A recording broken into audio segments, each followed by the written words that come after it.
I'm okay, I'm fine. Kincana, Kincana, teng neng neng neng neng.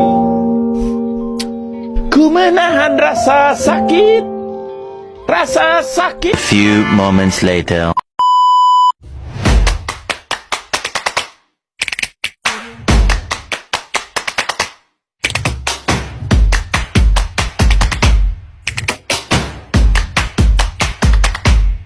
Oke, standby, kamera ready, sound ready, 3, 2, 1, action. Assalamualaikum warahmatullahi wabarakatuh. Perkenalkan, nama saya Anjeli Khairia dengan NIM 8603275009. Saya merupakan mahasiswi Universitas Terbuka Prodi PGSD semester 2 UPJJ Palembang. Video ini saya buat untuk memenuhi tugas tutorial online mata kuliah Filsafat Ilmu. A few minutes later. Baiklah, di sini saya akan membahas peran filsafat ilmu dalam memperkuat ilmu pendidikan.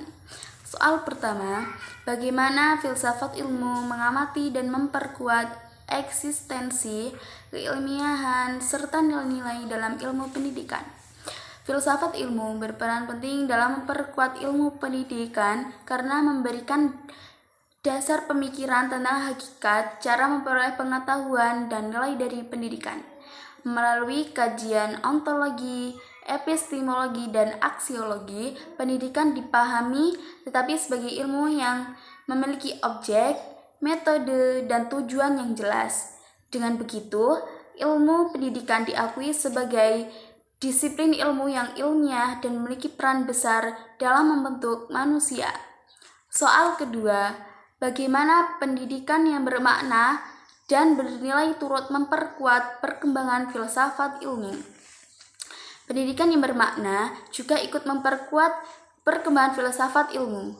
Ketika pendidikan tidak hanya fokus pada nilai akademik, tetapi juga karakter, moral, dan kehidupan sosial, maka muncul berbagai pertanyaan kritis tentang tujuan dan cara pendidikan dijalankan. Hal ini membuat filsafat ilmu terus berkembang karena selalu ada persoalan baru yang perlu dikaji secara mendalam. Soal ketiga, mengapa filsafat ilmu dapat disebut sebagai pisau analisis, ontologi, epistemologi, aksiologi dalam membedakan persoalan-persoalan pendidikan.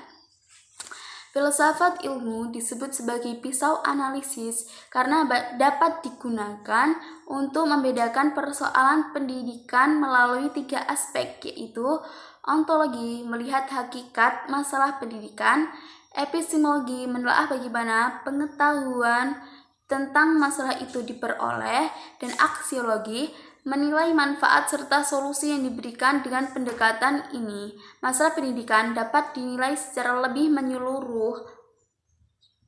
Soal keempat, contoh konkret penerapan filsafat ilmu praktik pendidikan, misalnya dalam kebijakan, kurikulum, atau proses pembelajaran. Contoh penerapannya dapat dilihat pada kurikulum Merdeka di Indonesia.